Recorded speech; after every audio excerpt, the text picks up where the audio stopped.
Do të hiqen përfundimisht gypat e azbestit nga qyteti. Përfaqësuesit e UNDP-s dhe të ambasadës japoneze qëndruan sot në komunën të Preshevës. Takim prej gjysmorësh ata e zhvilluan në kabinetin e kryetarit të komunës së Preshevës, zotërisht Shqiprim Arifi.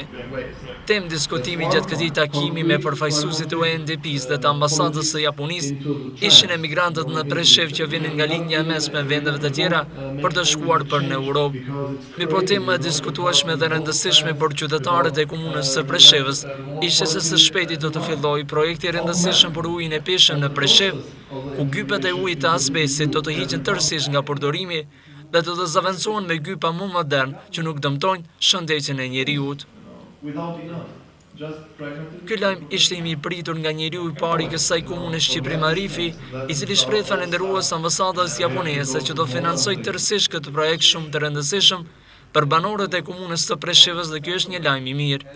Pikë së pare UNDP-ja ka qenë këtu në bashkëpunim me ambasadën e Japonisë, e cila e ka një program për ta financuar një projekt këtu që nënkupton zgjidhjen e problematikave të ujit edhe të mbeturinave. Ky program rezulton nga një vullnet të mirë nga ambasada japoneze, dhe e cila e ka përzgjedhur UNDP-n ta implementojë këtë program, që është si një kthim, një falënderim ndaj popullatës të Preshevës, e cila në vitin e kaluar ka pasur ngarkesë dhe mbi ngarkesë me situatën e migrantëve të cilët kanë kaluar këtu nga linja mesme nëpërmjet Preshevës deri në Evropë. Dhe tani na u dakorduam se ky program do të inicializohet shumë shpejt, do të në javën e ardhshëm vetëm do të niset analiza e cila do të bëhet për ndrimin e gypave, të cilët neve të gjithëve këtu na pengojnë në shëndetin tonë dhe për të cilën na në fushat edhe më herët e kena sensibilizuar shoqërinë tonë që neve na bën dëm kjo, dhe përgjetjen e furnizimit me ujë qytetin tonë në mënyrë konstante dhe në mënyrë kualitative. Kështu që kjo sot ka qenë një good news, një lajm shumë i mirë pinga ona ambasadës japoneze dhe pinga ona UNDP-s, e cila neve na ka gëzuar për arsye se zgjidhemi probleme të cilët janë esenciale për shoqërinë tonë, edhe të cilët neve na kanë ndikuar në shëndet edhe në cilëtetin e jetës, edhe të cilët do të ndryshojë tani për të ardhmen në të kundërtën. Për sa do të bëhet ky projekt, apo është afatgjat mjaft? Po, jo, ky projekt e ka qëllimin që deri në vitin e ardhshëm,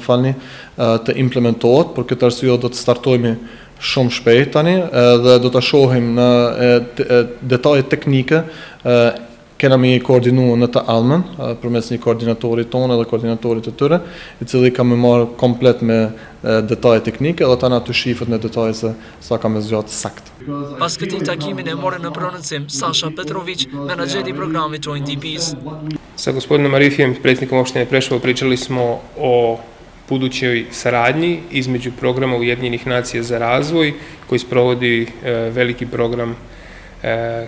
uz pomoć vlade Japana za razvoj Preševa, za dugoročni razvoj Preševa. Taj program je praktično pomoć Preševu i građanima Preševa kao pokazivanje nesolidarnosti koju su građani Preševa izrazili tokom prethodne godine usled migrantske krize, usled svega onoga što se dešavalo kada je veliki broj ljudi prolazio kroz Preševo, dolazio i ostao i prolazio kroz Preševo, i kada su opštinske službe imale veoma mnogo problema da se nose sa tom krizom. Mi smo sada došli ovde da podržimo Preševo, da podržimo građane Preševa, da podržimo zajednicu u Preševu svih građana i da pokažemo da međunarodna zajednica nije zaboravila na svu onu solidarnost koju su građani Preševa pokazali u migrantskoj krizi. Ky ishte takimi i parë mes përfaqësuesit të UNDP-s dhe të ambasadës së Japonisë pas marrjes së detyrës së kryetarit të komunës së Preshevës.